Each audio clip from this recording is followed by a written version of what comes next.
Install Android 10 on Realme X2 via Resurrection Remix. Please check the description for important notes and all the download links. First download ROM and GApps packages, then transfer the downloaded files to the phone storage, link is in the description below. Step 2. Boot your device into TWRP recovery. Once in TWRP, click on Wipe, Advanced Wipe, and select the check boxes, as shown in the image, excluding internal storage. Step 4. Swipe the button to wipe the device. Step 5. Go back to the recovery main screen, and tap on the Install button. Step 6. Navigate to the storage, and select the ROM zip file. Step 7. Finally, swipe the button on the screen, to install ROM file. Step 8. Flash the GApps zip package, in the same manner.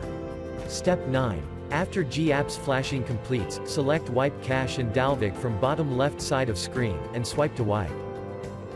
Step 10. When the flashing process is complete, hit Reboot System. That's it, you have successfully installed the ROM on your device.